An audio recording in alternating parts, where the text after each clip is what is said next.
Hello guys, I welcome you all to this session where I am going to teach cryptography. So what do you mean by cryptography? Cryptography is nothing but a science that assures the secure way of communication between any two persons. So actually it's a science that deals with mathematics for encryption and decryption process. So we are going to deal all these things one after the other. So before that, let me look into the history of cryptography. Later we will discuss about its various types and methods. Right. So on a crisp, we can understand that cryptography is nothing but a science which assures a secure way of communication between any two persons. So what do you mean by secure way of communication? If a person A has to communicate with a person B, it has to be a secured communication so that no one else should be knowing that. Cryptography ensures that this communication takes place in a secured manner. The word cryptography has been derived from two Greek words, crypto and graphene. The word crypto means hidden and graphene means writing. So which means instead of deliberately communicating a message, we have to transform into some other hidden format. So this process is called as encryption. Instead of deliberately conveying a message, we have to convey it in a hidden format. So that hidden format, this process of converting a message into some hidden format is known as encryption process. On the other hand, the receiver, he will be getting the hidden message and later he will be converting that or reverting back to the original message. So this process of reverting back from the hidden message to the original message is called as decryption process, right? So technically speaking, this original message will be called as plain text, whereas this converted hidden message will be called as cipher text, right? So the original message will be called as plain text, the converted or hidden message will be called as cipher text. So with this process, we require something called as key. So what do you mean by key? So generally we say something called as code word. So that code word is officially called as key. So this key is of two types, secret key or private key, public key. So as the name suggests, private key is nothing but only the person who are communicating, they will be knowing each other. Whereas public key is nothing but deliberately along with the message, the key also will be passed on. So the key can be viewed by anyone, the key can be understood, the key will be understood by anyone, whereas the message cannot be understood by anyone. With the help of this key, the decryption process will be done so that from the cipher text, the plain text can be obtained, right? So whereas private key is nothing but, as like the message, the private key will also be known only to both the persons. So any person cannot even know about the key, whereas the common person who is viewing the message can see the cipher text, which is an hidden text, so that he may not get any clue out of it, whereas there will be a public key. From the public key, to extract the plain text from the cipher text, there are various methods available. So only the person who is sending and the receiving will be knowing the methods. So as years progressed, we are stepping into various advanced methods. So initially, Julius Caesar was the first person to frame a method, so which is called as Julius Caesar's shift cipher method. So followed by that, there came many other methods, namely Playfair method, Hill cipher method, Wigner table method, RSA algorithm, and so on. So we will be discussing all these things in detail. So before discussing various methods, let us first understand the primary objective of the primary motive of cryptography. So actually there are four primary objectives. They are confidentiality, data integrity, authentication, and non-repudiation. So as we say, confidentiality, data integrity, authentication, and non-repudiation. So what do you mean by confidentiality? So as the name sounds, actually it should preserve the privacy. So instead of saying one person to another person or A to B, in general in cryptography we have a common saying, if Alice wants to communicate something to Bob. So from A to B, instead of A to B, we always in cryptography use this terminology. If Alice has some message which has to be conveyed to Bob, so between Alice and Bob there should be a privacy. Whatever message Alice conveys, that should be known only to Alice and Bob. So that confidentiality has to be observed. So cryptography's main motive is that. So that is called as confidentiality. So the next thing is data integrity. So what do you mean by data integrity? So in the process of conveying a message from Alice to Bob, there may be sometimes some intermediate person. For instance, if Alice is creating a file and he is supposed to give that file through some intermediate person, and that file reaches to Bob through that intermediate person. So there may be a possibility that this intermediate person may destroy some details, or that person may add some more details within that. So that is called as data integrity. So in cryptography, the data integrity should be tested. That is nothing but modification of data should be preserved.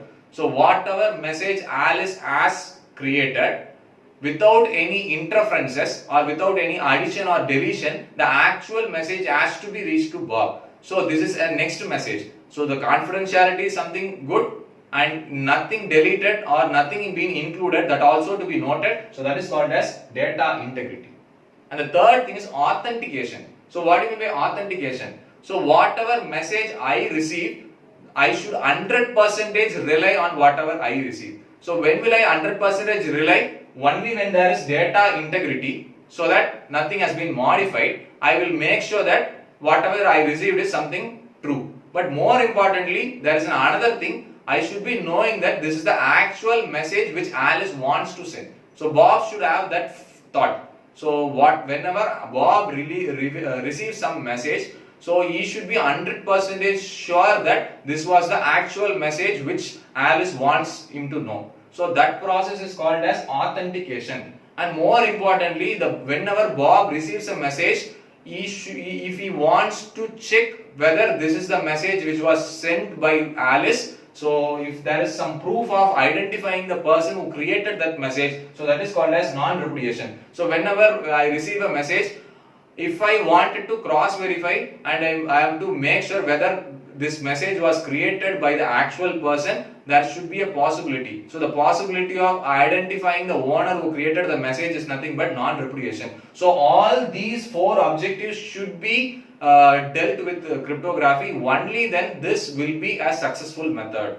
Or there may be data collision or data deletion. So these four primary objectives should be maintained by cryptography. So this is highly important, right? So as we discussed already, there are two types of cryptography. One is known as public key cryptography, the other is known as private key cryptography. So when the key is kept confidential or the key is kept private, only Alice and Bob knows the key, then it is called as private key. Whereas when the message is being converted from plain text to cipher text, what do you mean by plain text? Whatever message I wanted to convey. So that is called plain text. Instead of conveying deliberately, I am using some mathematical formula to change the actual message into some hidden message which anyone may not understand even if they get to read it. So that formation is called as encryption method, converting original message into some hidden message. This is called as encryption process. To do this process, Alice could have used some method.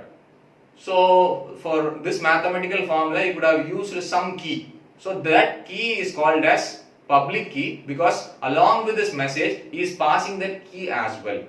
So just with the help of key, without knowing the formula, people may not know to extract the message. So only the method will be known for Alice and Bob, whereas Alice is using a key which is common. So anyone just with the help of key without knowing the method or formula, they may not trace. So using this method, this is called as public key cryptography.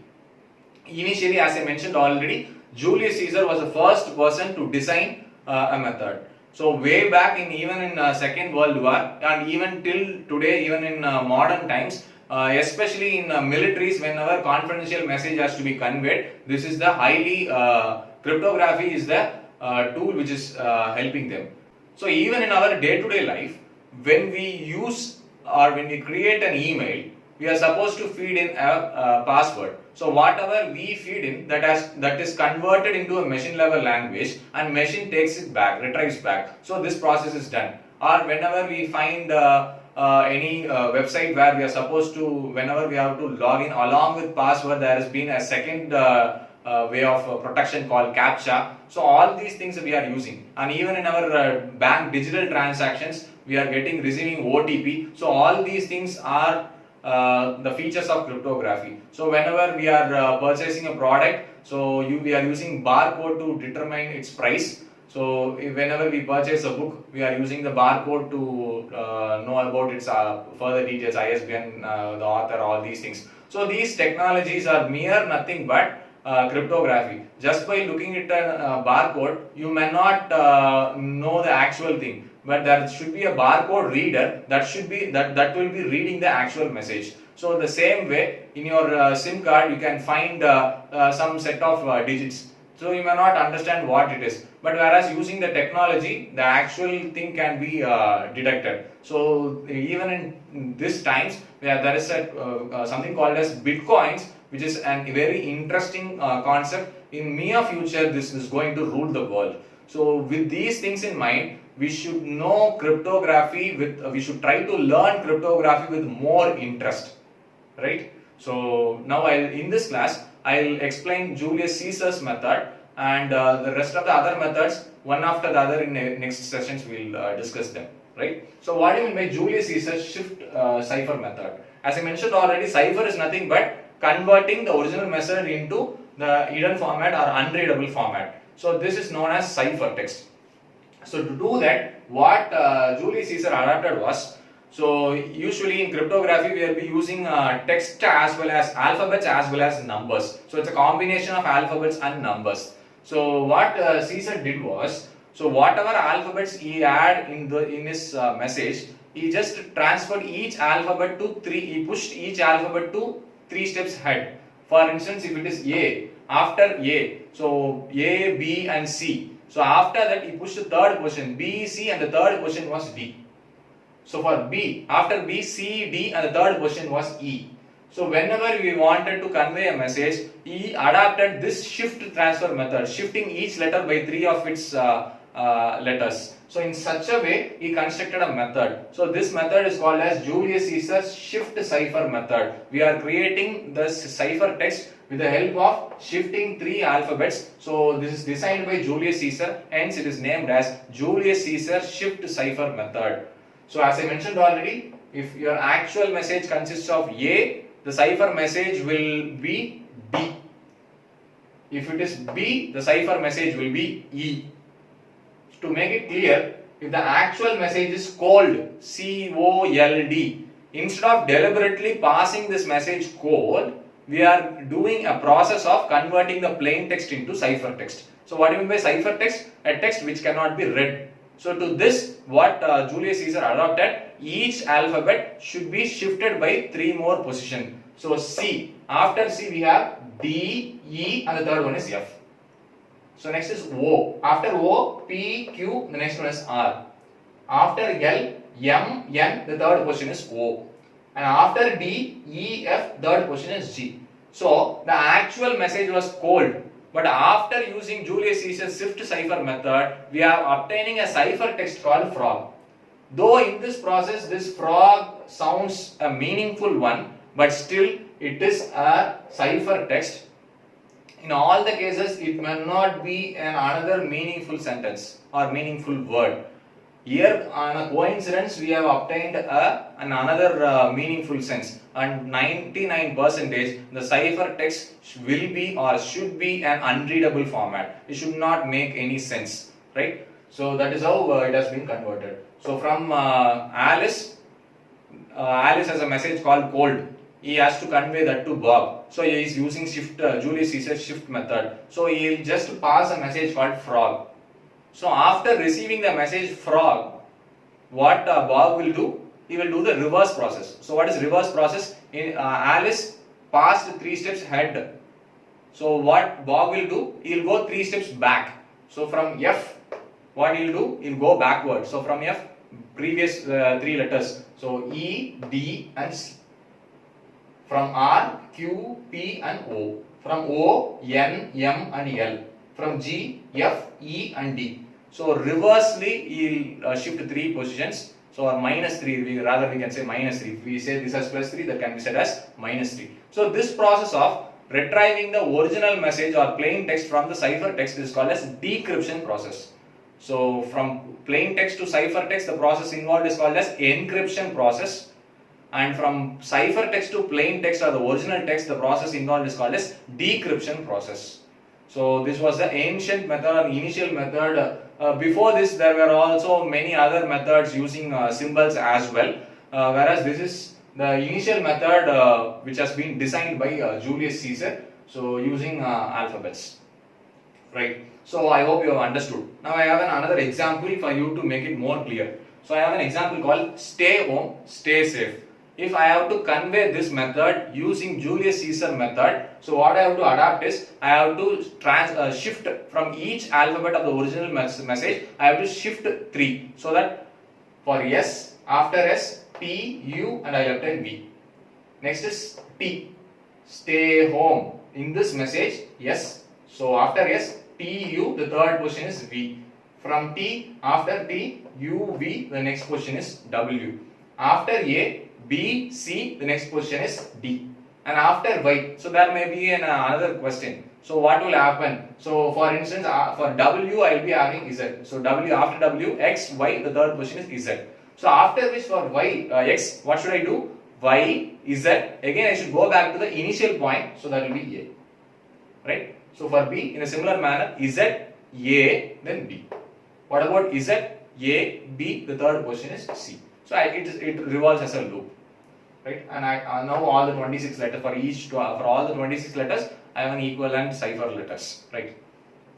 In a similar manner for Y, after Y I have mentioned already. After Y it is B. Now H. So after H, I, J, and K. So in the similar manner, the stay home. This is an actual plain text, and I have adapted Julius Caesar's shift cipher method, so that now I am getting it as VWDB As I mentioned already, people whoever looks into it may not understand what it is. Unless if they are aware of cryptography, they cannot understand what the actual message was. Similarly, stay safe. So again, I am using the same process, the VWDB So this message will be from Alice. This message will be reaching to Bob. So this is encryption process. What Bob will be doing, he will be doing the reverse process. So what he will do, he will just go 3 letters backward from whatever he has received. So in the same process, the actual message can be obtained. So though this was an ancient method, this method has a lot of drawbacks, especially in any sentence. For example, this is stay home and stay safe. It repeats the same thing. The stay is being repeated, right? And more importantly, you can just look into it. S, A, E. So these letters are repeated. S, A, E.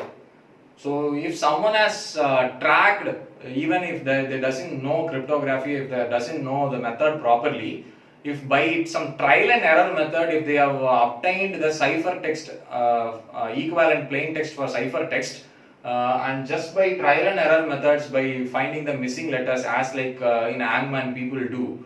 So in that process, the actual message can be obtained even without knowing the method adapted. So though this was an ancient method, so this was the drawback which people faced, and from there on, to clear that, there came some more betterment methods, so which we will discuss in the upcoming classes, right? So at the end of this session, for you to practice, I will be leaving one cipher text. So I had an original text, I used Julius Caesar's shift transfer method, and I converted that. So I will be sharing the cipher text with you. You are supposed to go 3 steps backward, and you have to obtain the actual message which I had to convey to you. So the cipher text is BRX DUH JHQLXV. So this is a sentence consisting of 3 words. So even for space, we will have some more conversions which we will discuss later. Right? As of now, I am giving a sentence which consists of 3 words: BRX DUH JHQLXV. So this is so simple. Using whatever we discussed earlier, try to go 3 steps backward and obtain the actual message which I had to convey. So thank you very much for your patience listening. In the next class, we will deal with much more methods which is far better than this method. So once again, I thank you for your patience listening. Thank you.